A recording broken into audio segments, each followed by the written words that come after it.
Welcome to Radio Chicken. I'm your host, Matt DuBoise, founder of the world's greatest chick coop company, Carolina Coops. Joining me from Raleigh, North Carolina, is our very own chicken aficionado, chickenista, chicken expert, Kristen Warren. We are teaming up to bring you the most entertaining and educational podcast about all things chicken. Good morning! How I'm was you? so excited to do this again. I couldn't wait. I've been up since probably, today was a rough morning from the business side of things, but definitely didn't sleep well last night. I'm so happy you're here. So again, everyone out there, if you're listening right now, thank you so much. If you have any questions, 929-32-COOPS. All right, so Kristen, I have a surprise for you and everyone this morning. I took a call over the weekend from a customer, and they have not received their chicken coop yet. They're actually going to be getting it next week. They are just outside of Detroit, Michigan. And her name is Cheryl, and her husband, Don, have adventured on their very first chickens. And they just got their baby chickens in. And they're very excited, but they had quite the beginning experience. And I have to say, I'm very proud of them. I've never heard of this before. So I wanted to bring Cheryl in here in a little bit. I'm gonna hear her story real quick. And of course, Kristen, I can't wait to get your thoughts on this. And of course, everyone out there listening, one of the things I want you to realize is, a question we get a lot is, where can we get baby chicks? Well, one of them is through the mail, believe it or not, right?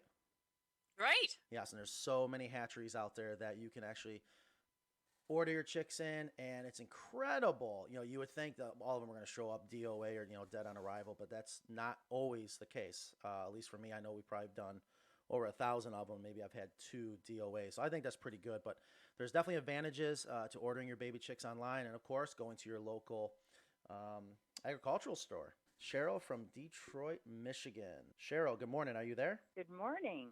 How are you doing? Doing well, thank you. Well, I can't thank you enough for being here this morning. We had a conversation over the weekend. I know you guys are getting excited for your chicken coop. And you mentioned to me an experience you had with your baby chick. So I'd love to hear about that. So let's first start us off. How many baby chicks did you order? So Cheryl, how many baby chicks did you order? And where did you get them from? We ordered 16 baby chicks and from McMurray Hatchery. Okay. And they always include a surprise chick. Don't ask me what it is, because I don't know yet. But so we have 17, or we did. And when the little chicks arrived in their little box, I went to the post office to pick them up. And when we opened the box, the poor little one at the very bottom was kind of trampled. So we're now down to 16 little chicks.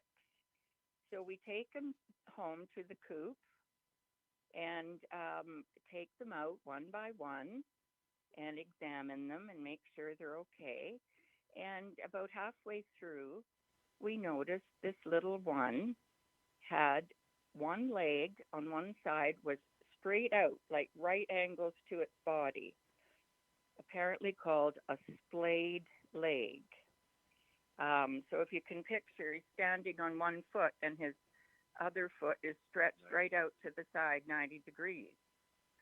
So we thought, oh my goodness, what on earth is this? So we quickly looked up online baby chicks with leg out to the side, and they said this is a splayed leg, and if you want to try to help them, then you have to somehow fashion something that will keep his legs not completely together, but together enough that they're under his body to support him in a normal balance. So the lady who was helping me, we had no vet tape or anything that we could think of to do it. So she took a rubber band, and I held the little chick, and we put loops around the one ankle, just above the ankle, and then allowed about maybe an inch or maybe half an inch between the legs, and fashioned another loop on the right side, and not tightly so that it didn't cut off his circulation, but just gently.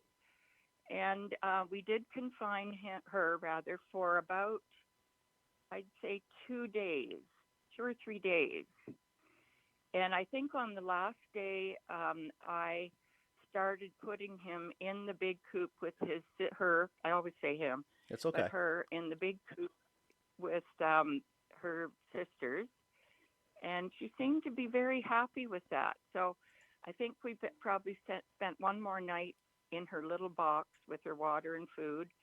And finally, on the third or fourth day, we put her back in, cut the band, and we can't tell now which is her. She's walking around, running around, and being very happy. So we were very, very pleased with our surgery. And so am I. So that is just, I thought, an absolutely incredible story. So that is something I've never experienced myself. Kristen, have you ever experienced splayed leg? Yes, I have. Have you? And I had my kids do a splint for me, and it was a great arts and crafts project, but it worked. Gotcha. Yeah. So I thought that was just absolutely incredible. Most times, I hate to say this, but when you see that in a baby chick, the chances of them surviving is slim to none. And here, Cheryl's got her first batch of baby chicks ever. And what a first experience. And I tell you, bravo. Awesome. You looked it up. You identified what the problem is, and what a great solution, a very simple solution. And now It was. and then to hear you can't tell which one she is, I just think that's absolutely awesome. 'Cause that's a great sign. What breeds of baby chicks did you get? Oh my goodness! I have two of 6 or 7. No, I guess 2 of 8 breeds. If you want to know exactly, I'll have to go to my brooder No, and get my little list. No, that's quite all right. That's quite all right. So I wanted you to be able to share that story because I know a lot of listeners out there, especially if they're on the fence and thinking about getting baby chicks. When I do tell people, yeah, you can order them in the mail. And Murray McMurray, great company. We've bought a lot of baby chicks from them. Of course, everyone's probably watched a little bit of Dirty Jobs with Mike Rowe. He actually went there and did a show at Murray McMurray. And there's a lot of other great hatcheries out there, which hopefully one day will be a sponsor of the show. And I know I have some of my personal favorite hatcheries out there, and which leads us into probably a future show. How many times people ask us, what is our favorite breed and why? And I have identified some hatcheries out there that have very specifically awesome breeds. So Cheryl, awesome job. Thank you so much for calling in this morning. I can't wait to see you guys next week. We're going to be coming out to Michigan with a big, beautiful custom chicken coop. It's so big that we can't fit the walls in our main trailer. So we actually got to bring our big deck over and stand the walls up. So it's going to be quite interesting. We have some beautiful weather. So I hope you're excited. We are. We can't wait to see you. Awesome, Cheryl. Well, thank you so much for sharing that with us, and we'll talk to you soon. Very good. Thank you. You're welcome. Coming up soon is a gentleman by the name of Brian Mogli.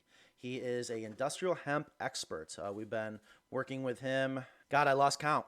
And I can't wait to get talking to him because there's so many myths. There's so many questions that people have about industrial hemp. And, of course, it's a hot topic. I love the stories. Wasn't that a great story? Yes. I could listen to chicken stories all day. I know. And can you imagine for your first time getting baby chicks and then you got the splay leg and they conquered it and you can't tell. So from Houston, Texas. Good morning, Levi. Well, the idea is Houston, Texas, but we're in Chapel Hill. I'm actually Nancy Swanson's husband. You chatted with her last week. So quick question for you, because I won't take up too much time. One, call out to our favorite hatchery, Dragonfly, North Carolina. They're out in Hillsboro, and they do some really cool breeds. If you're looking for like Alpensellers or I Am Samanis, unique breeds like that, she's got them. She's an amazing breeder, Kim Casadante. Question for you is we've got a new set of chicks in. And they're in the garage right now. They're about 5 weeks old.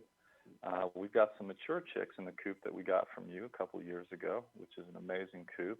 Shout out to you guys for that.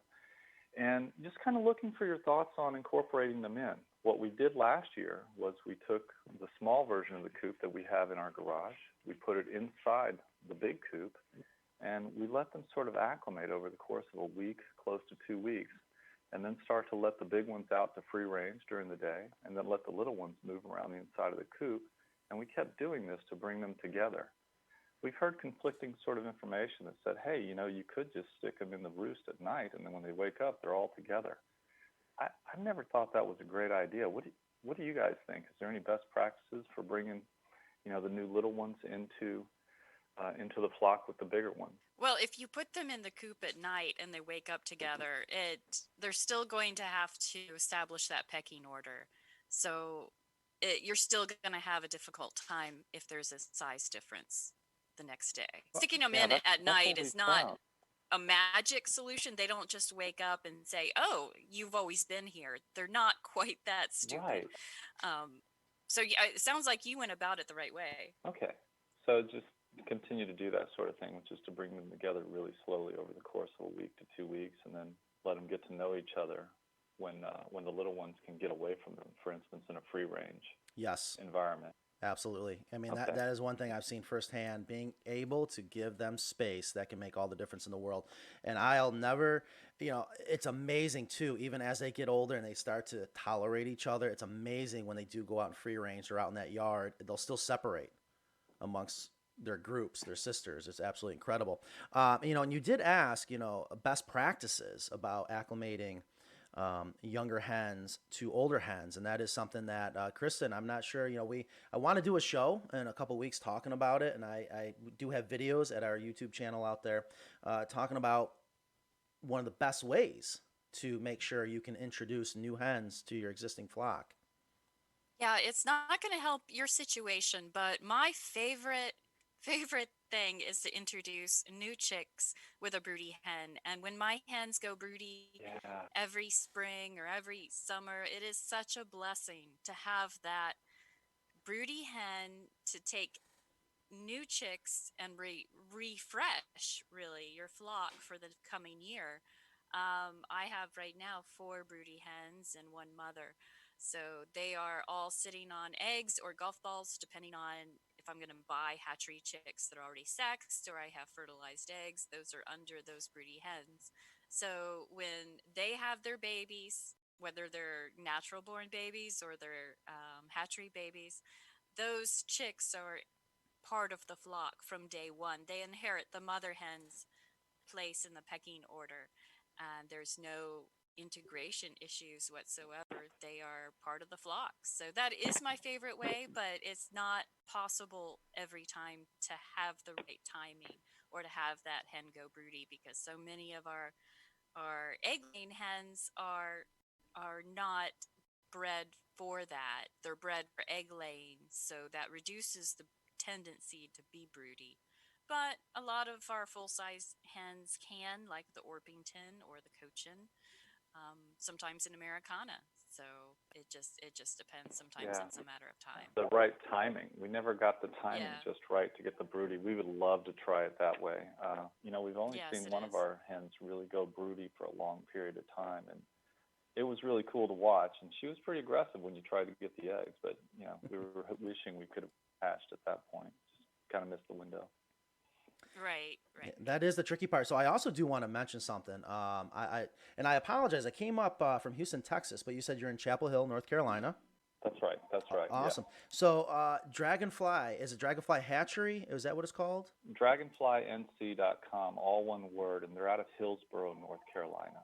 So Kristen, you bought some baby chicks from her this past spring? Yeah, I got some hatching eggs around Thanksgiving from her.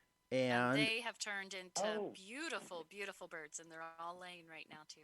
And a lot of people are maybe not aware of that Sermani breed. They're so sweet and they're so kind and they're so cool to look at, especially when the sunlight hits their black feathers and they start to get this iridescent green.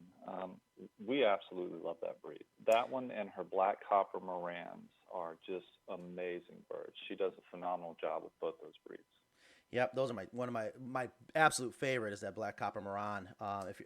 For our listeners, if you're not familiar with that breed, definitely Google it. And one of the things that you'll learn about when you get into the backyard chicken hobby, first thing is going to kick in is chicken math. You're going to get more chickens. And I want to say the second thing that kicks in is it is cool to have that beautiful chicken walking around the yard. I know for a lot of people and me, I started becoming obsessed with the color of the eggs. So when you can have, it's like a fruit basket, but it's for eggs. You have all those different colors. That black copper Maran laying those beautiful, beautiful dark chocolate eggs is absolutely stunning.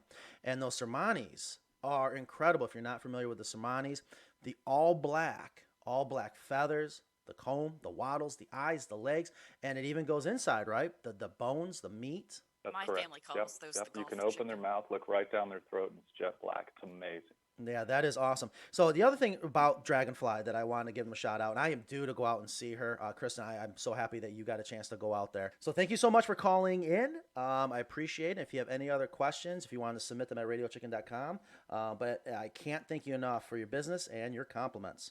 Thanks for taking the call, and you guys are doing a great job. Have a great day. I appreciate it. Thank you. Thank you. Coming in right now is Brian. He's coming in here. Brian, good morning. Thank you for taking the time to join us this morning.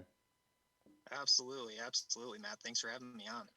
Thank you. So Brian and I, we've been working together, importing industrial hemp for, gosh, I want to say 4 or 5, maybe even 6 years now. And what I wanted to do this morning, Brian, if you could, I'd love to get into some of the basics so we can educate our listeners about industrial hemp, maybe a little bit of the history. And of course, I have some questions that I wanted to hammer out. But one of the first things that I would love to hear you talk about is a lot of people still think when we say hemp, they think marijuana. They think we're a bunch of hippies getting high off of our chicken bedding. Can you tell us what is the difference between the hemp and actual regular marijuana? Right. It's definitely a common question. I think the best way to say it is that industrial hemp has a long history. What it is a bast fiber. There are many bast fiber plants, such as flax, for instance, is a bast fiber. Canaf is a bast fiber. Industrial hemp is almost the super bast fiber. It has been cultivated for an incredibly long time. The development of recreational or medicinal marijuana is a very recent development in the history of industrial hemp. Kind of a comparison that I use quite often that kind of I think makes a good distinction of the difference is that the difference between industrial hemp and marijuana is kind of like the difference between corn and whiskey, right? There's some differences obviously, but it's kind of the same thing. It's made.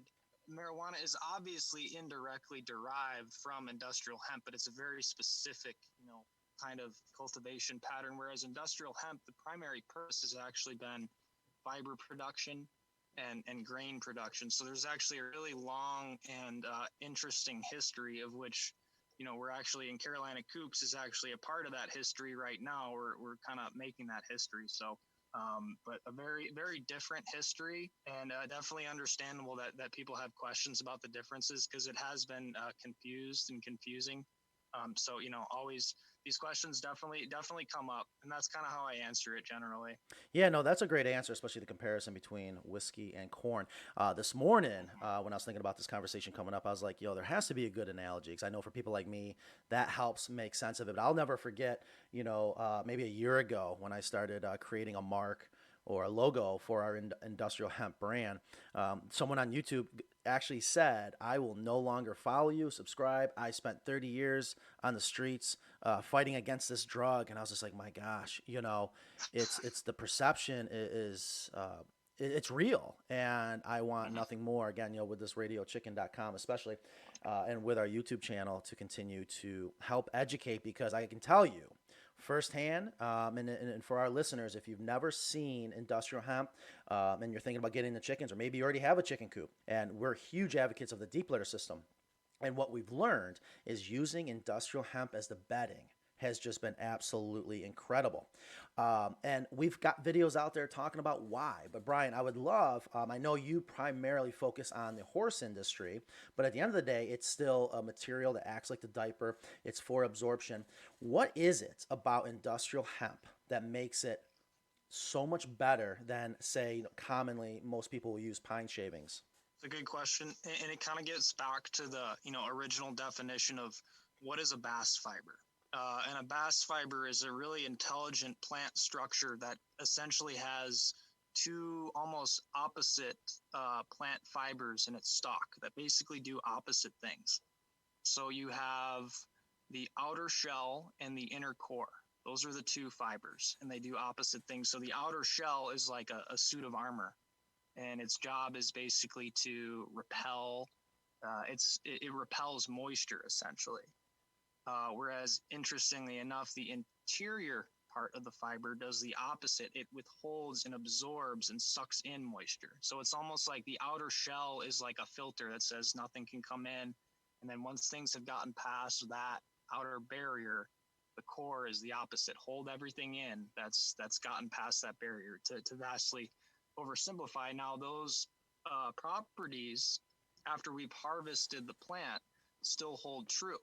So the inner core fiber, which is known as hemp hurd, is extremely absorbent even after it's been harvested and processed. Whereas the outer bast fiber is kind of the opposite. It repels moisture quite well, and that's why it's so useful in like clothing, for instance. We use it it's actually good in the horticultural industry for that reason, to kind of let the moisture sit. So that's why we're getting these such amazing, benefits with the industrial hemp bedding. It's the absorbency is unlike anything you've ever seen, and the availability of pure hemp hurd is at a greater level than it's probably ever been, because of where we're at right now. So it's kind of like, it's almost like the first time this kind of material has hit, in such a scale. So we're kind of, we're kind of just seeing the beginnings of what can be done. I think, as Carolina Coops has proven, it's going to become a much more widespread material as the news spreads and more stories are come around.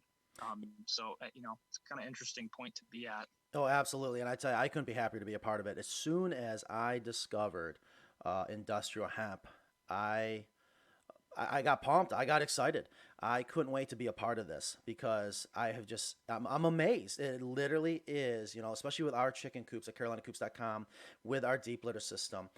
Still, a lot of people are like, well, one, what's a deep litter system? And I think we'll talk a little bit about that today, but we'll definitely talk about it more in some upcoming shows. But if you have any questions, you can go to deeplitter.com, which will also bring you to Carolina Coops. But it's just a set it and forget it system. All you're doing is composting. And I tell you that industrial hemp, it's so incredible that a lot of times people ask me, well, when is it time to clean it out? And I have had a couple customers have a hard time realizing you clean it out based on smell, or you add the industrial hemp based on smell, not visual, where I've seen hen houses just loaded with chicken droppings. And if it was pine shavings, it would be nasty. It would definitely turn into a sanitation issue. So one of the other questions I had, and you kind of hit on it a little bit, and we run into this problem a lot. Like when we're shipping out these bales of hemp, I always tell our customers, especially when they buy a chicken coop, it is cheaper for the shipping part of it to try to smuggle on, if you will, 2, sometimes 4 bales on with a chick coop versus shipping it separately. But one of the complaints customers have, and this is kind of because it's such a good product, it lasts forever, where do I store this? And how long can I store it? Is there what is the shelf life for industrial hemp? Mm-hmm. Yeah, it's a valid question. And I definitely recommend, as much as possible to, keep the materials out of the sun as much as possible, cool, dry place. That being said, the shelf life is quite long. I mean, I do have a experimental bale sitting here in my shop that's 4 years old. That's, still doing just fine. Obviously, I'm not recommending keeping something that long, but just to say that keep the moisture away, because the moisture is obviously what's going to start to break it down, but keep it nice and dry, keep it dark, and should be able to last indefinitely. 2 years should be fine. I wouldn't condone necessarily anything longer than that, and I imagine just always practicing good storage. Yeah, I believe it. Cool, dry space. And store your hemp there and keep it up off the ground, maybe, especially if it's sitting on concrete, if you have it in a shed. It's just like a lot of other things. You don't want to trap moisture. So another thing I want to toot our horns here a little bit. I want to toot the horn for the industrial hemp that's coming in from France. We import it from France. And, you know, there's other hemp out there for sure. And I used to purchase a lot of the other hemp. And one of the things I discovered, and this really sucks for me because I'm an asthmatic, and, you know, I'll never forget, I was dumping the bale of hemp in the back of the hen house, showing the customer, you know, how great this product is, and it's dust free, or next is, you know, very close to dust free. Well, I'm dying, I'm coughing. There's all this dust coming out. I'm thinking, what in the world happened here? And it was actually at that point I think we started shopping around. That's when we found you. I would love for you to talk a little bit what makes our hemp better than anybody else's that's out there. Right. Yeah. I mean, I can definitely connect with the story. You know, France is kind of the benchmark. France, a lot kept happening in France after, you know, we had prohibition in this country, but that it actually continued in France. Even though, you know, worldwide hemp and bass fiber production in general did decline, France was kind of the hub. So, finally, I think there's a little bit of traction in America, right? Mm-hmm. Yep. As far as Absolutely. farming and growing it. I know we've gotten a couple phone calls from people soliciting us for our business, and so I've been listening to them and Yep. picking their brain. And what's funny is they're almost giving me the same pitch of something that you've already educated me about, what France has been doing for a long time. And of course, when this Right. can be perfected in the United States, I can't wait, because I definitely want to be able to offer it at a less of a price. You know, it's going to be a smaller carbon Yep. footprint, if you will. It's not being, you know, shipped over from France. That's all good stuff. But more importantly, we're Right. going to get scientific. We got some samples sent to us that I was told this is the most absorbent material out there. And we're gonna put it up against our stuff once it comes in, which will hopefully be soon, right? Right, Brian? Very soon, very soon. We're gonna work on that as soon as we get off the podcast. Yeah, right. Yeah, we so everyone out there, I know, and I can't thank you enough. We have a waiting list right now of, you know, I guess I'm bragging a little bit, but I feel awful because I know when I buy stuff online, I want it now. We're pushing almost 300 people now waiting for this hemp to come in. So we now actually have 2 containers coming in, and that's our UPS guy is going to hate us. But if you are brand new to industrial hemp, go check it out. And if you're, you know, thinking about building your own chicken coop, maybe you already have a chicken coop and you're using pine shavings, you will be amazed at how well that industrial hemp works. Now, the one thing, you know, I did want to mention too, that a lot of people are going to have, and that's sticker shock. You know, so for example, like the bales of hemp we sell, they're 40 pounds. No, I'm sorry, they're 44 pounds, and we sell them for $40. When you compare that to pine shavings, I mean, it's way more expensive. But the difference is it lasts so much longer, where it ends up being cheaper, especially if you value your time when it comes to cleaning. So we're going to be running that test, and Brian, I'll definitely let you know about that. So as far as it being produced in the United States, how's it looking on your end? I know we've talked about even where we are in the upstate Yeah. New York area, corn country. Apparently, wherever corn grows well, industrial hemp grows well. Correct? Right. Yeah. That's a good rule of thumb. Follow the corn land, and you know, yeah. I mean, you know, the interest is it's been strong. I think in my particularly in my past 4 years working with these materials, but particularly right now, I think a lot of people are thinking about you know, building resilient production and bioeconomy and wanting to see production locally. So it's coming through. It's coming through heavy right now, particularly as Matt mentioned. We've been upstate New York area, Pennsylvania. So you know, we're actually creating essentially a knowledge transfer program with our partners in France, where you know, because we don't want to create the wheel. We want to get this hemp production thing going as efficiently and quickly as we can. So we're essentially building off of the experience and work that's already been done in France, and building, you know, trying to create agricultural cooperatives built around the model that's been proven successful in France. We have a pilot project starting in eastern Pennsylvania this year, where we're going to be training just a small group of farmers to start. Awesome. You know, Awesome. so Awesome. yeah, you know, it's just about building off of what we have to already to draw from. No So sense in it's going to be reinventing the wheel, yeah, for sure. All right. yeah, yeah. So, Brian, we're coming up to kind of a stop, unfortunately, but I wanted to thank Awesome. you real quick. Can't thank you enough for coming on, Yeah. helping our listeners to educate and, again, learn about industrial hemp. It's not weed. Your chickens aren't going to be eating it and getting high. It's not those things that I've heard. It's crazy. Kristen, any questions? I know you have a lot of experience with industrial hemp. We've been working together for a while.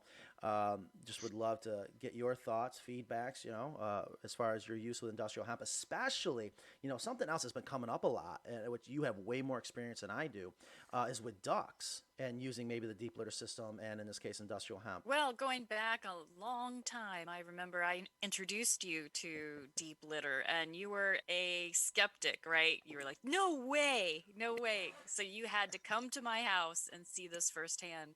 Then you took my idea, or wasn't my idea, but my practice, and built it into your chicken coop. And then you even took it another step farther at the material, pine shavings, and it was working. But you made it even better when you discovered this industrial hemp. And I was a skeptic at the time. I was like, no, the pine shavings, they're fine, they're cheap. I'm frugal minded. They're, I know you're laughing. Um, but being a skeptic, I have to admit that once I started using it, I was sold. Yeah. I was absolutely sold, and it does save money over time. Something else I might point out is these bales are compressed. So even though they are expensive, they're wrapped in plastic, so they do store well. They stay dry, and they are compressed, so they spread out, and they really last a long time. I mean, I'm a proponent of really never cleaning out your chicken coop if you don't need to. So Yeah, and it definitely works. I can't wait to talk more Awesome. about that. So, Brian, thank you so much. We'll be talking Yeah. soon. Thank you, Please guys. help us get those containers over. We got a lot of people waiting for it, except for our Absolutely. We're UPS on it. man. Thank you, guys. Thanks, Thank you for buddy. your time. We'll talk. It's awesome. Thank you. All right. Have a good one. You too. So, yeah, sorry about that, Chris. I didn't mean to cut you off there. We're starting to glitch a No, little good. bit. But, no, that's a great, great point. And, the other thing I wanted to mention, too, is pine shavings is it's just more of a woody, harder material. It just doesn't break down as well, and that's the nice thing about the industrial hemp. And the other thing is hemp is harvested from seed to stalk in 90 days compared to a tree growing. So when you throw in the green factor, it's just a remarkable product. To me, it's a no-brainer. It is so exciting that that is starting here in the United States too. I know it's all about processing It to really is. really And get the right product yeah, to us, but exactly. Of course, us Americans, we know everything. We're gonna make it better. But like Brian was saying, there's no sense in reinventing the wheel, and that's what I love. I'm hoping actually by harvest season we get to fly over there and look at it. But I might change the plans because if we're gonna be doing it here in the United States, um, don't need to. We're gonna learn about it here and hopefully get the price down because it is well. Actually, the product, if you think about it, is a great bang for the buck. But it's the shipping, it's the logistics of it that we're working on. yes. And actually, speaking of industrial hemp, we have Emily Adams from New York, New York. Emily Adams from New York, New York is calling about the use of industrial hemp and deep litter. Oh, in the duck house. So, Chris, I'm going to put you on the spot again. Again, you have way more experience. Emily, good morning. Good morning. How are you? Thank you for having me. Oh, well, thanks for coming. Sorry to have you on hold for so long.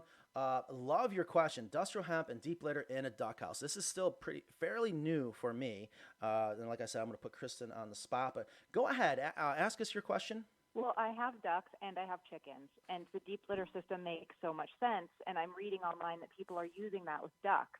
And I'm just wondering how that works because my ducks are so messy and so wet. And, does it work well in a duck house?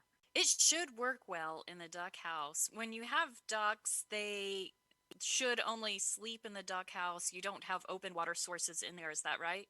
That's right. Okay, so that should work just as it would in a chicken coop. The duck's droppings are more liquidy, so it's all about just getting that ratio right. You might need more bedding and you might need to add fresh more often, but it's really all about just keeping that ratio, that carbon to nitrogen ratio correct. So how often do you clean out your do you do deep litter with your ducks? And if so, how often do you actually clean out your duck house? I do not have ducks right now. But when I did have ducks, I kept deep litter and I really didn't clean it out. I just added fresh and made sure that it was mixed, maybe toss it with a pitchfork every now and then, just to keep it fresh. Right. I think a lot of it is, I have a lot of faith in the industrial hemp. I think what's going to make the biggest difference is the construction of that containment area for the deep litter. And if we know the duck droppings are going to be more wet, there's more liquid. I would suspect that all we have to do is add more carbon, in this case, the industrial hemp. And being that it's so absorbent, I think it will do a good job. And we have done a lot of duck houses. And when our customers ask about deep littering it, I've leaned away from it until we've been able to do a little bit more research and actually looking for a couple guinea pigs. And we just got one where she said, yeah, let's go ahead, put deep litter in there. Why can't you? I mean, you can compost anything. So I'm looking forward to it. And, Well, I'll be another guinea pig for you. I'll do it and I'll let you know. I would absolutely yes, love, good. please, please, please, shoot us an email. You can go right to carolinacoops.com. Let us know that you're on the show, and would love to get some hemp to you. Have you ever used industrial hemp before? I haven't. I'm one of the 300 people on your waiting list. Well, thank you so much for that. I do appreciate it. And I do apologize. I tell you, this coronavirus, it's a lot of people are complaining about it, and it has been, there's been a lot of negative effects. But all in all, I think it's allowing a lot of awareness to come to the surface. And one of them has also even been industrial hemp and realizing how important it can be.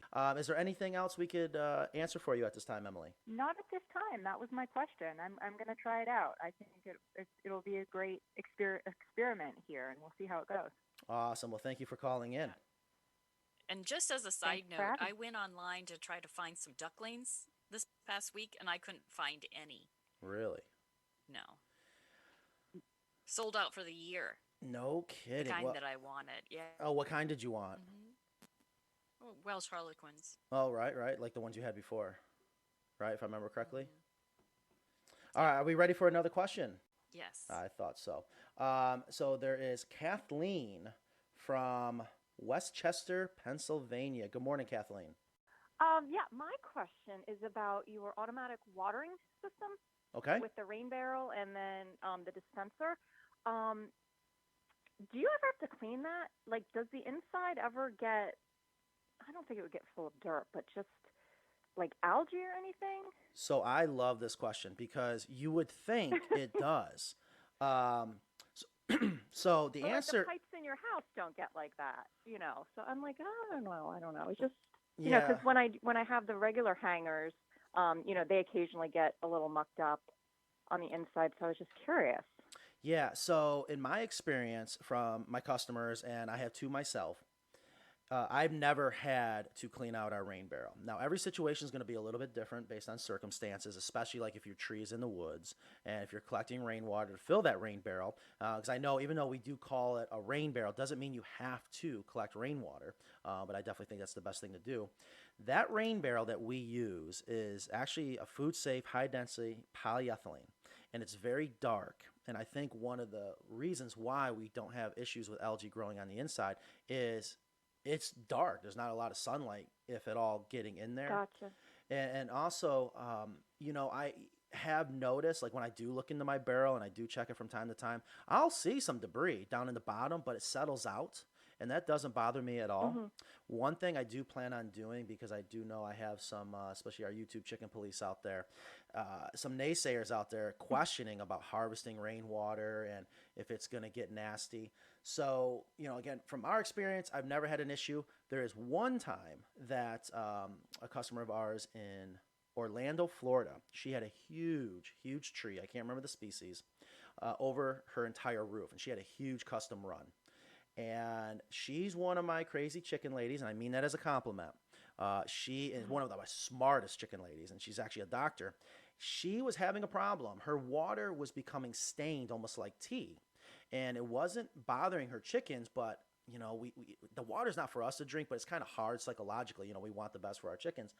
That was bothering her, and what we discovered is it was organics coming from the leaves that were falling on her roof. And what she did, Right. I thought was just genius.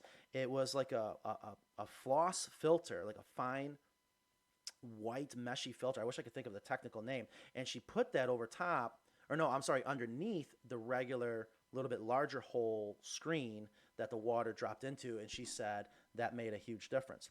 And then the other thing with our watering system that we've made standard is whether it's heated or non-heated, they all come with a pump. That way, if you ever do want to circulate it for any reason, if you want to dose it, if you want to put apple cider vinegar in there, you can actually just let that pump come on and then let it circulate the water. Gotcha. Okay. Yeah, that makes sense, everything you said. Awesome. Well, thank you so much for calling. Thank you. This is great. Take care. Thank you. All right. Let's do one more caller. Roberto from Rutland, Vermont. I hope I got that correct. Good morning.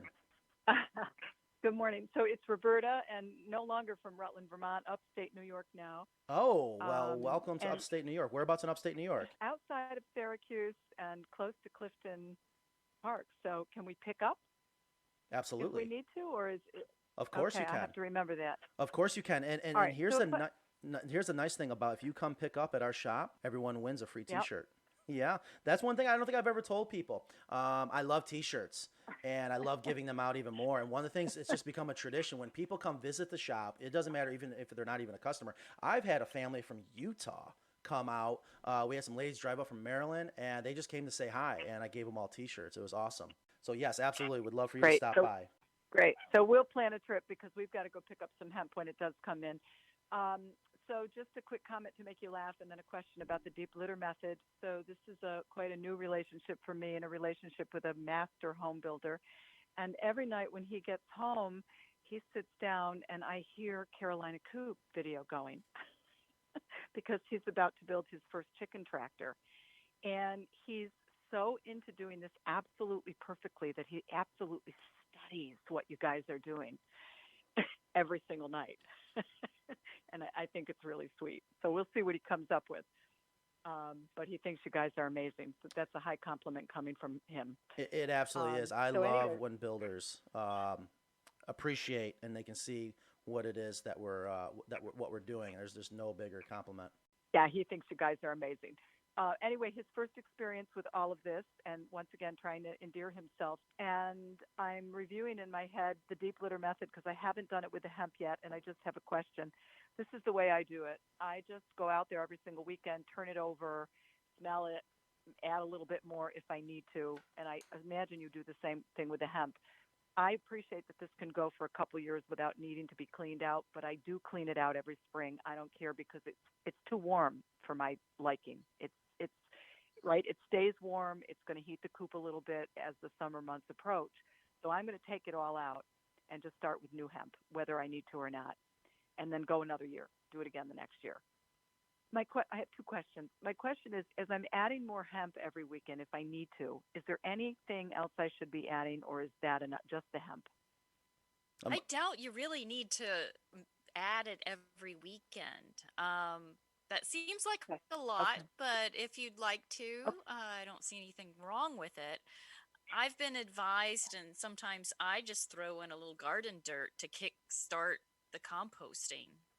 That makes some sense. people add diatomaceous earth as well. I'm not sure if that's really necessary because you have the chickens just typically walking over it. They're not taking a dust bath in there. Exactly. That is something we definitely need to talk about. I think diatomaceous earth gives people the wrong idea, the mode of action, what it's designed for, and again, one of the huge benefits. Okay, that was my next question. But can I just, for my own purposes, can I just get you to complete that? I'm hearing you say you kind of go by smell, add it when you need to. But other than diatomaceous earth, the sweet, whatever that stuff used to be, whatever PDZ, anything else but the hemp when you need to add?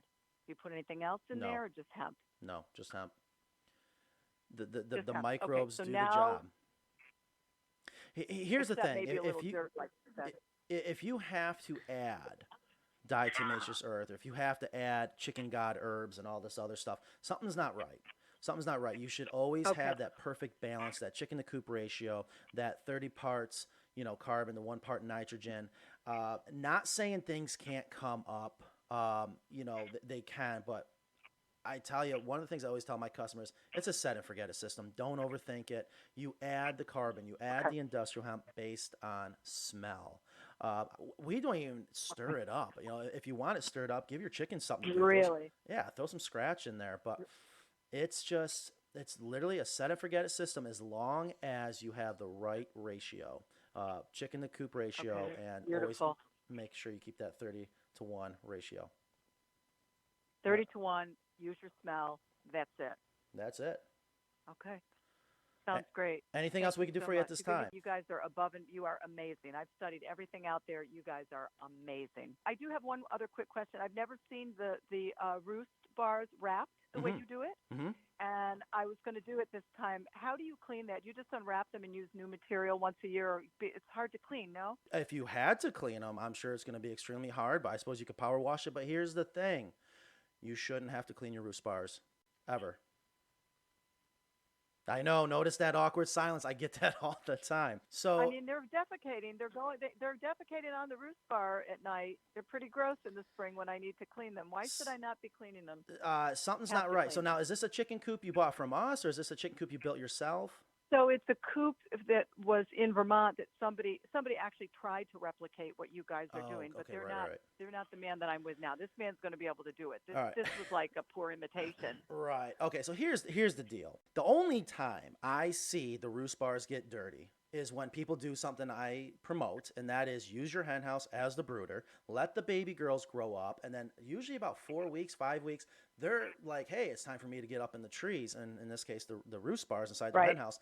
Their vent is so much closer to the roost bar. That's when I typically see droppings get on there, and you can easily, if you want, and this is why we have those high density polyethylene sockets, you pop those roost bars out, Yep. and you can go out and you can power wash it, and then let the sun, the world's best sterilizer, do its thing. Just put it out in the Right. sun and let it sterilize it. But as the girls get older, I never see chicken droppings on the roost bars in our coops. When I do see it is in a lot of those Chinese coops where those roost bars are so close and or they are bleacher style, which can cause some problems. Okay, because proper spacing means their vent should hang off the side of it. You're saying, Oh, 100%, yes. right? Yeah, you don't want your That's what roost you're telling bars me. Okay. closer than usually 12 inches. I think ours average 13 and a half, and it prevents that problem. Hey, that answers it. Thank you. Thank you. Thank you. Thank you. My pleasure. I'm done. Thank you for calling. Ingrid, good morning. Good afternoon. No, it's still morning. Good morning, Ingrid. How are you doing today? Morning, Matt. Good So- morning, Kristen. Also joining us from Raleigh, North Carolina is our very own, we gave her a new nickname yesterday, the YouTube Gatekeeper. And just like last week, and we're going to do this every week, I want Ingrid to be able to call in. Probably piss me off a little bit, if I may say that, and hopefully maybe put a smile on my face and maybe give me a good question from the... I've been looking forward to this. Yeah, this is actually one of my favorite parts. So Ingrid, how was your weekend? It was good. Awesome. Busy. Good. Did I bother you quite a bit? No, you were pretty good. Oh, if people could only see what goes on behind the scenes. But people want hemp, and that's the bottom line. They sure do. Oh! Did we get it? There it is. That means what you're hearing is you're not being pulled over, I promise. Unless you're in your cubicle in your office.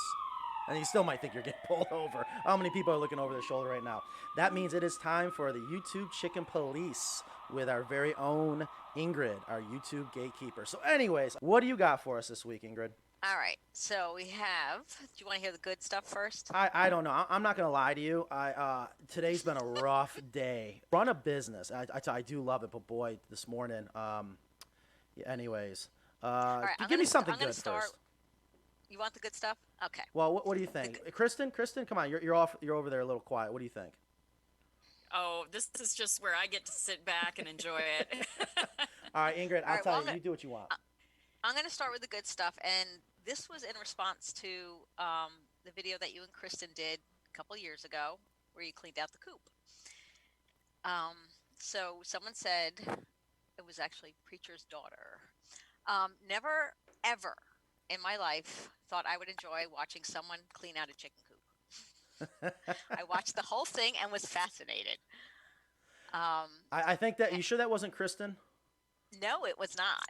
And she basically went on to say how it was her grandmother and her mother's most hated chore. And she was amazed how far chicken coops and scientific knowledge about raising chickens have advanced since I was a child. These Carolina coops are gorgeous and so well thought out. I'm sort of in shock. Cool vid. Thanks. Awesome, awesome. What was the name again? It was a moniker. It was preacher's. Looks like preacher's daughter. Well, okay, preacher's daughter. Thank you so much. What a perfect preacher's daughter. Yeah, and you know what, Kristen, we are due for another video cleaning out one of our chicken coops and showing how easy it is. So if you're listening right now and you're not sure what in the world we're talking about, go to our YouTube channel. Ingrid, how would people find that particular video? I believe that video is on our deeplittermethod.com page. Nice. So all you got to do is go to deeplittermethod.com. You'll see that video. Kristen, what was that, 2015? It was 3 years ago. 3 years ago. So my math is way off. Really? Are you sure? I thought it was 2016, so 4 years ago. Either way. So the best part about that, we joked a little bit that we were going to do something. And what did we end up doing with that chicken litter? We ended up putting it back in. Right back in there. That's how good the industrial hemp is. And that was 18 months old? That's right. If I remember correctly. I think, didn't we clean out Ingrid's coop as well? No. We No, didn't need to I bring that actually up. Thanks did. a lot. Oh, sorry. I thought I saw that. I cleaned it out, and I still have to put that together in a video.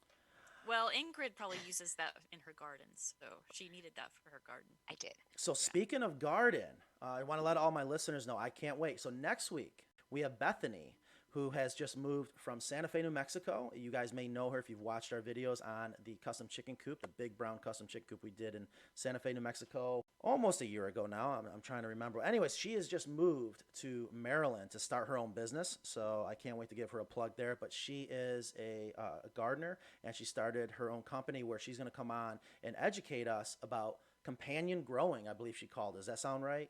Companion planting. Companion planting. See, I can't get it right. We're going to talk about what to plant, what to grow, so that it's a wonderful benefit for your chickens. So that will be coming up soon, next week. Okay. So is this where the bad news comes? No, we love Bethany, and I'm excited to see her again.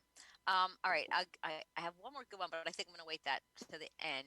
I'm probably going to need it. So one person said, "You're using hemp bales. That's not chicken safe." Literally, hemp in the 1960s contaminated meat-producing chickens, and veterinarians are becoming more aware of the dangers. And he went on. His name is Nathan Miller. So basically, it was basically the misconception about hemp, about it not being safe for chickens. So this Nathan Miller said, "You're using hemp bales. That's not chicken safe. Hemp in the 1960s contaminated meat-producing chickens." Yeah, I can't imagine why. I don't know how that would be dangerous for chickens if they're just stepping over it. All right. So I guess, one of the things is, and for all my YouTube chicken police out there, definitely, please, by all means, thank you for watching our video. Thank you for your comment. But if it's going to be negative, you're going to say something like that, please explain yourself. That makes no sense to me. But now I'm going to take some time. We're going to figure that out. I can't imagine how that can't be safe. And I tell you, I've been into enough commercial farms raising meat birds. They could use some hemp. Yeah, he went on to say that it doesn't hold warmth. It molds easily and with moisture and things like that. But I don't. That was kind of what I didn't read the whole thing on the air, but that's pretty much what he's saying, I guess, for why it's not healthy. Oh my gosh. But we don't find that to be the case. Yeah, not at all. I've never seen it mold in the chicken coop. Here's another one that I thought was interesting. It says, "Are you saying it's healthier for the chicken? You keep saying it's healthier for the chickens. You should explain why it's healthier, because leaving the litter for 2 years goes against common sense." Oh boy, and I tell you, there's one thing we're lacking right now is a lot of common sense. The best analogy, and then Kristen, obviously bring in your 2 cents. I'm sure you have some. It reminds me of, and this is going to be a great question when we have our chicken veterinarian coming on, hopefully soon. When I sent my maybe 2 years old at the time, my boy to daycare, and I'll never forget the admin there saying, "Don't be surprised if he's going to gets sick, gets more sniffles. And at first I'm like, oh, that sucks. But what you realize is it helps build their immune system. Sometimes you got to get out there and get dirty. It's really that simple. What really is not common sense is to try to sterilize your chicken coop all the time. That's not healthier for your chickens. What we're doing that's screwing us all up, even our own children. They're not getting out getting dirty. That's not making you healthier. So that's the only way I can explain it. So I do apologize that I don't go into great detail. I keep getting criticized. I need to shorten the videos. But that is a good question. That is a good point. So again, that's my understanding, and I can tell you that from having deep litter myself. I mean, our coop hasn't been cleaned out 6 years. You know, and you can eat your lunch in there. Speaking of that, make sure if you guys haven't seen the video, we got a new production team. Jessica and Tim out of Nashville, Tennessee did an amazing job. We got a really cool video. Please check that out. I hope you guys like it and share it. That's the most important thing. But you know, it's not been an issue. You know, if it was, I don't think I'd be in business right now. No, and the microbes, you need the microbes to work. It's why chickens do great in the soil and scratching around. That's what they need to be in. Another thing that people asked, and I thought you kind of addressed this, and somebody else questioned it too, about that it heats up the coop, and they're afraid, like in a climate like Florida, that the hemp is going to help heat up the coop. So why don't you explain that's not an issue? Right, that is not an issue because, and a great video is Bethany, and we should bring this up again next week.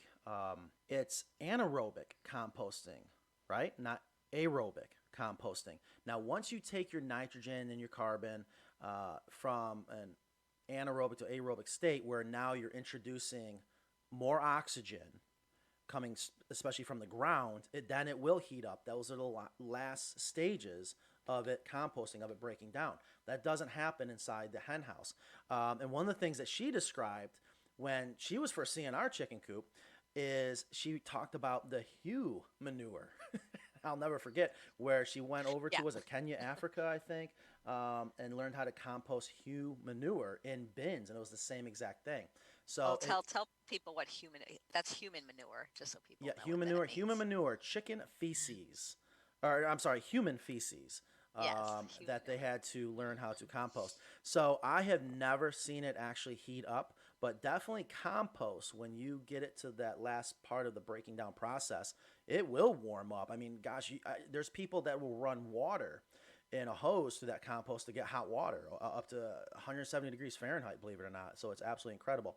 So that does not happen inside our hen houses. And again, the biggest reason is we're actually not allowing oxygen to get in. Right, and I can speak to that too, because we also do hot compost here, and our goal is to get our compost in our composters for our garden up to 140 degrees.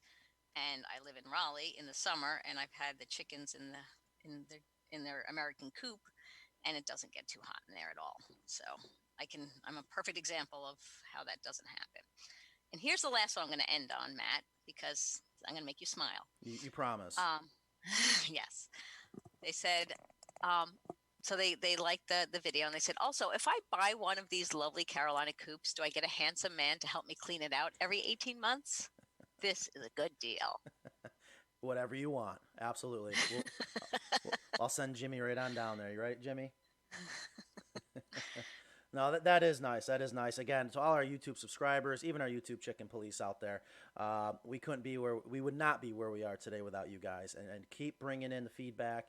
Keep commenting. Please hit that notification bell. Please share. Please do all those things to promote who we are, because I want to continue, obviously, growing our business. This whole thing is paid by Carolina Coops, and that's the biggest reason why we're here is I want to make sure people learn about our coops, but also, if you're not going to buy a coop of mine, I want you to listen and learn to be able to build your own. And then also maybe in the meantime, buy that industrial hemp. The stuff is awesome. And then, we talked a little bit earlier about the chicken water system. Pretty soon Ingrid's going to have that up on Amazon. Right, Ingrid? Ingrid, keep up the good work. That's fine. You guys do it. You too. Thanks. Bye-bye. Annette, good morning. Good morning. How can we help you today? Can you hear me? Yes, and she's from Jacksonville, Florida. How is everything in Florida today? Sunny and bright. Must be nice. How can we help you today?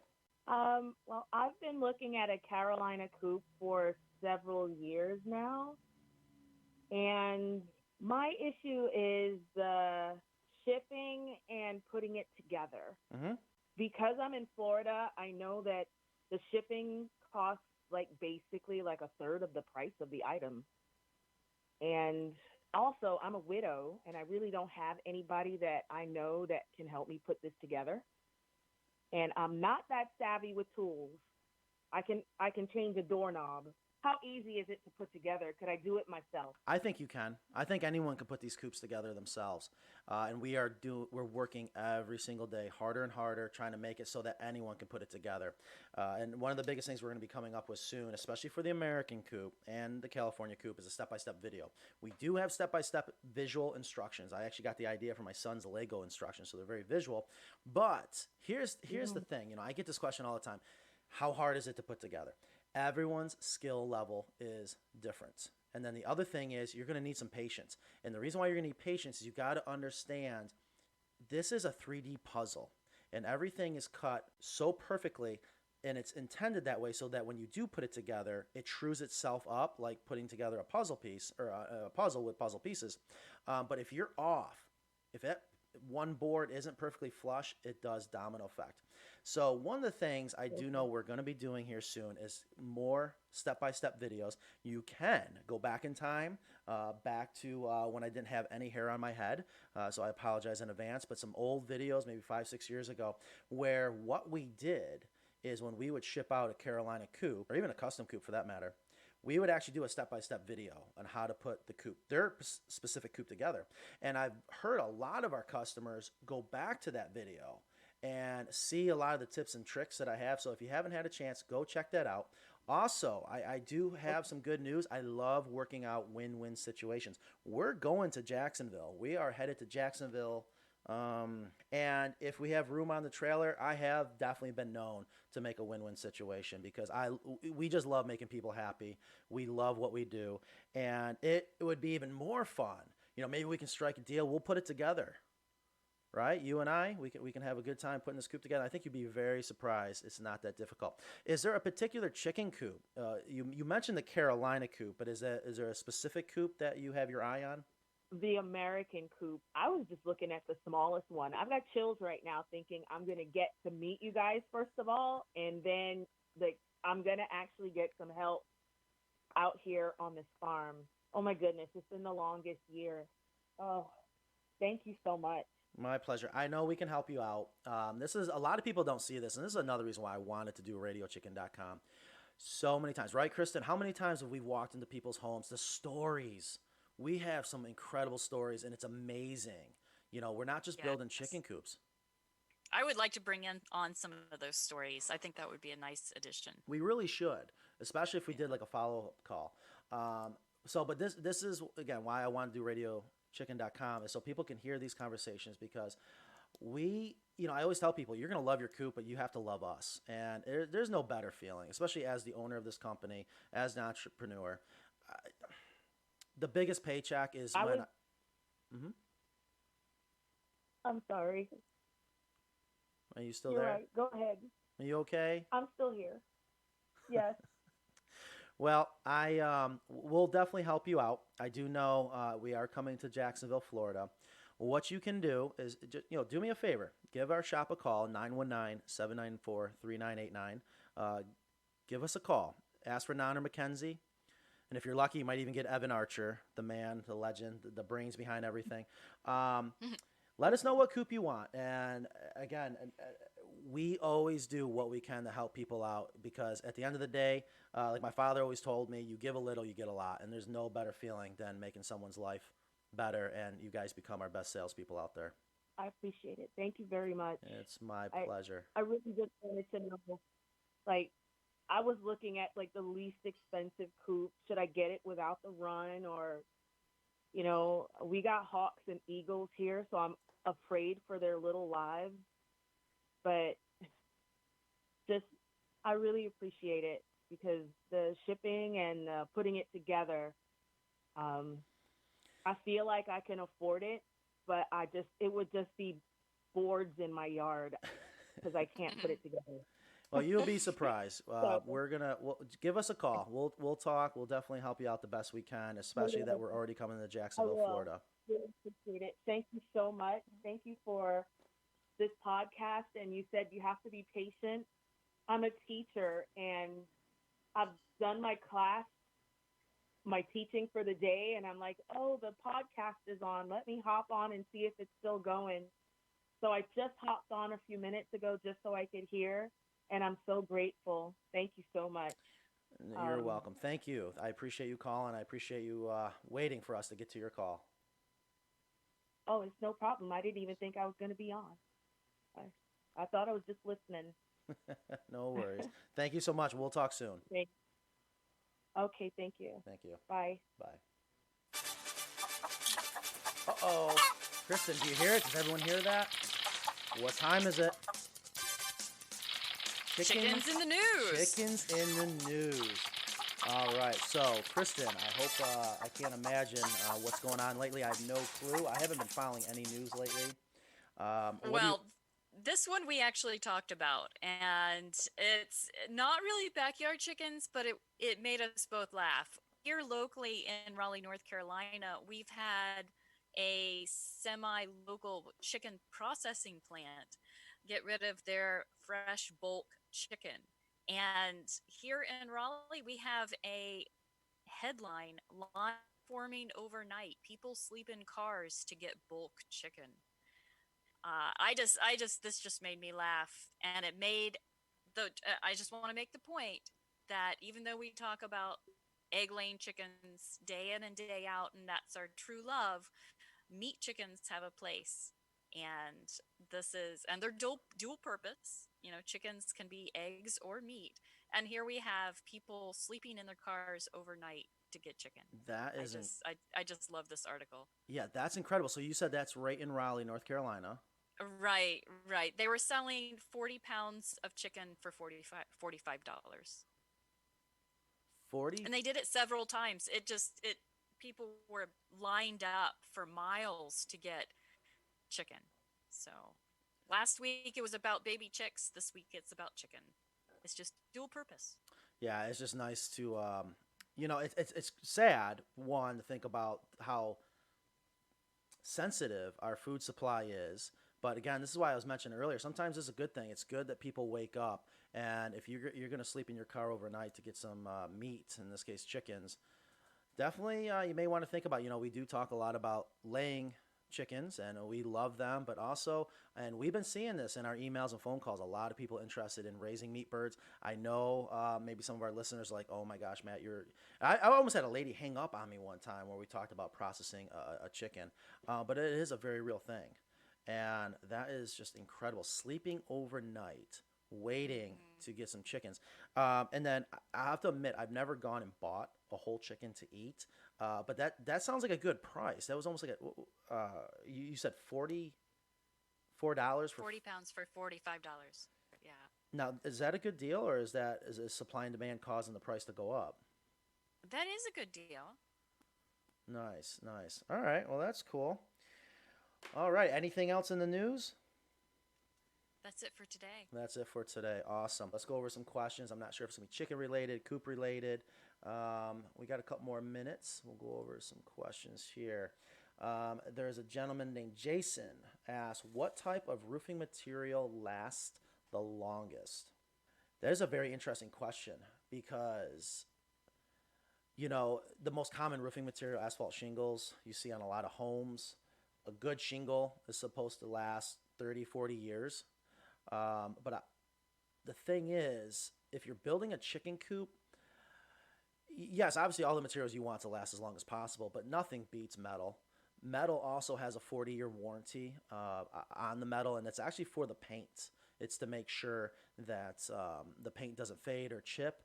But if you're looking for what's going to last the longest, I would still do metal, and I would almost bet metal's going to last longer. We should maybe Google that and see what it comes up with. And also, the nice thing about metal is if you're collecting rainwater, it's the safest way to collect rainwater. Also, metal is going to be a lot lighter for your structure and a lot quicker to install. And again, because it's metal, you have a very high TSR, total solar reflectance, makes it nice and cool for your girls. Your hemp is out of stock, period. Is it going to continue? Gosh, I hope not.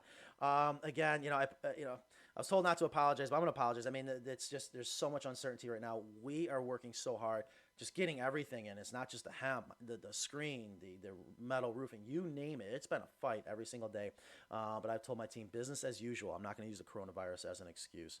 But is it? Is this related to the coronavirus supply chain issues? Oh my gosh, you kidding me? Okay. Big time. I was just wondering. It's so scary. It is, and like I met with my team this morning, we had an emergency meeting. This is only going to make you better, period. I've learned after doing this for 12 years, when you're faced with a crisis, it's a good thing. It's like rebooting the computer. Sometimes you got to get a little kick in the ass, and you'll learn something new. And I think we have definitely gotten better. And honestly, the coronavirus is what's really sparked this Radio Chicken. And I tell you, I mean, how's that make you feel to have a listener call and say thank you? Well, people say thank you to you all the time. I've heard that so many times when people see you coming and when they see you go. They're always sad to see you go because you just it's such a gift that you're providing.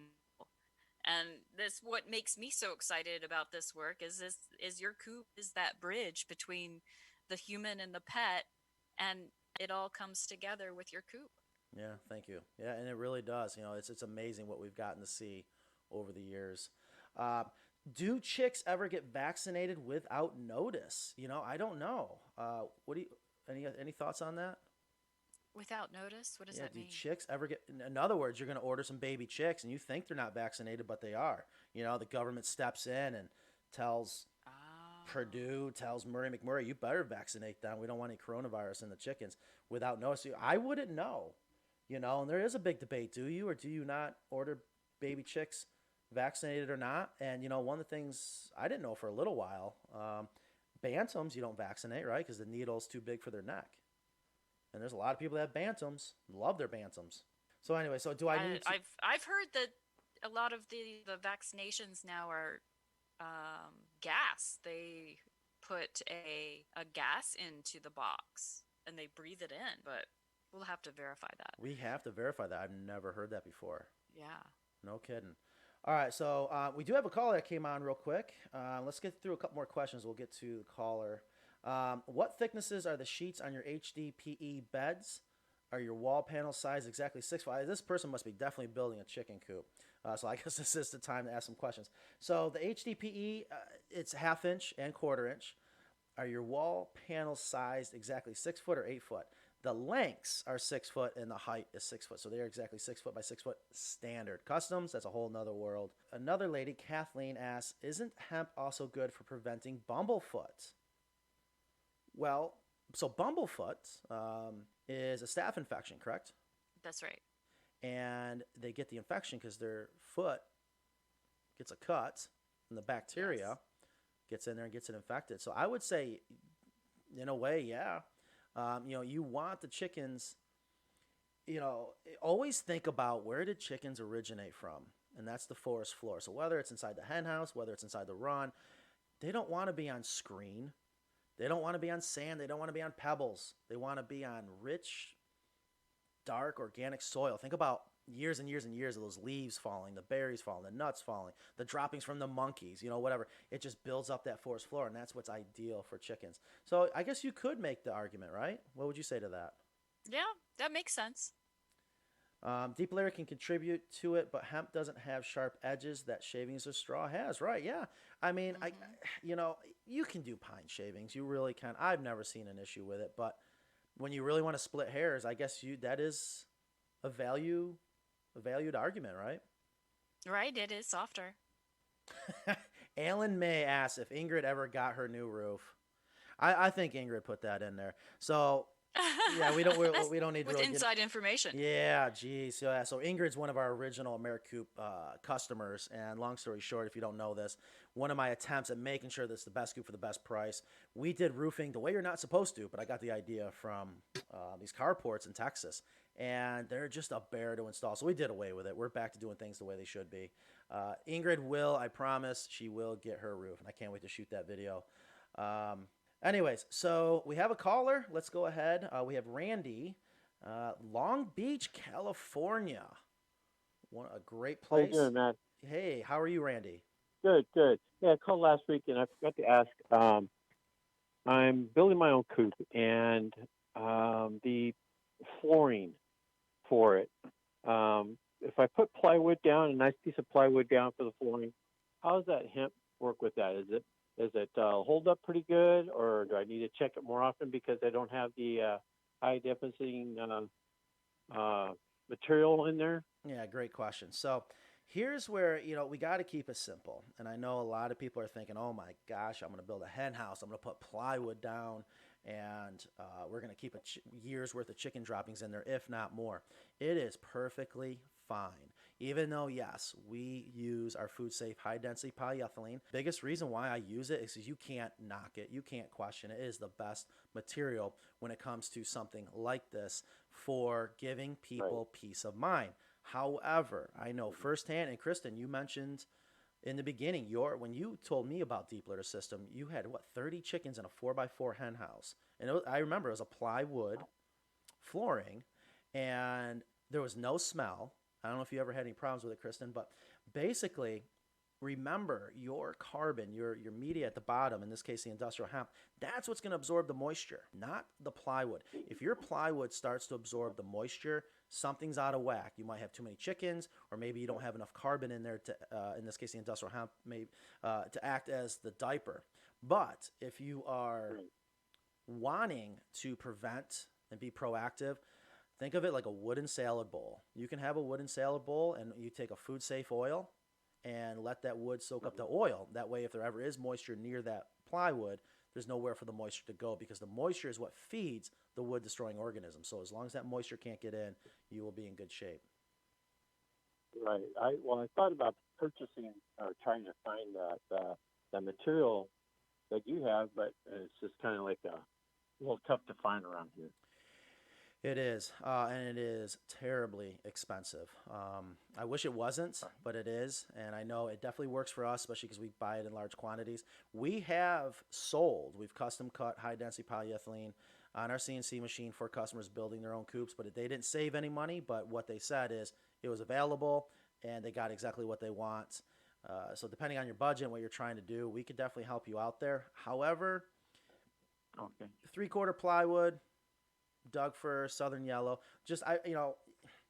You could almost make the argument to use pressure treated, but I know people are freaking out right now just by even saying those two words together. Whole idea is. I'm sorry. No, I don't want to do the pressure treated inside the coop. I know I have it around the bottom, but not.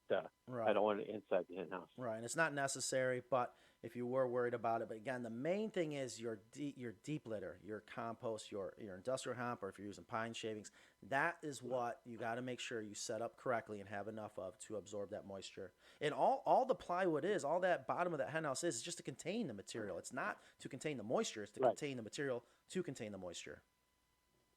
I see. Yeah, I'm on your email list for the hemp coming in. So I'm one of the 300 or 400, however many people are in there now. So. Well, thank you very much. I do appreciate it. Hey, well, if you're ever out in California, you and your crew, come on out and give us a holler. We will. A lot of custom coops coming up, and we love California. Can't wait to get back out there. Thank you for calling. All right. Sounds great. Thanks. Take care. Bye-bye. All righty, Kristen, we have a couple more questions. You got a couple more minutes? Yeah, let's go. All right. See, we still got some listeners out there. I hope you guys are enjoying the show. And again, I just want to mention, please go to Instagram, follow us if you're not already following there, share this as a podcast. We want to get as much attention as possible, get as many followers and listeners. So please, everyone, if you could do that for us, that would be great. Woodworm says, we are building our first coop. We are borrowing your design. We're going to a AE home, some X battery hens, and they are usually 18 to 24 months old. At this age, will they learn to use a roost or a water bar system like yours? Are there any design changes to your coop that you would make for chickens that have spent all their lives in cages? They're going to rehome. They're rehoming. What would you say to that? That's a great question. I've never, ever been asked that. had some experience with those hens, and they still maintain all of the fantastic chicken instincts. So they will just give them a little bit of time.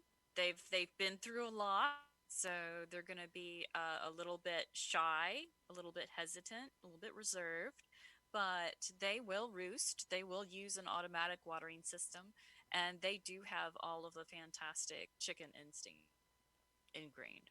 Great answer. I love it. Love to hear that. And that's an interesting subject. I hate to say it, I never was aware that that was something that could be. So giving them a second chance, that's awesome. So, and actually, if you guys are doing that, you have any pictures, please share that. Put that out on social media. I think that is absolutely awesome. So, all right, Ingrid, or Kristen, I'm ready to wrap it up. How about you? Okay. Thank you so much, Kristen, for your time. Once again, awesome job. Love having you here to help answer all those tough chicken questions. And for all our listeners out there, thank you so much. Thank you for checking us out. Please give us a thumbs up. Please follow us. Go to Facebook, Instagram, and definitely share radiochicken.com. And if you have any questions, please submit them. Please feel free to call in 929-32 Coops, or you can submit your questions at radiochicken.com. Sounds good. I can't wait. Can't wait till next week. Yes, and we got a brand new mixer board coming. So hopefully it'll sound even better. I can't wait to see all those bells and whistles. Again, guys, thank you so much for listening. Thank you. Goodbye.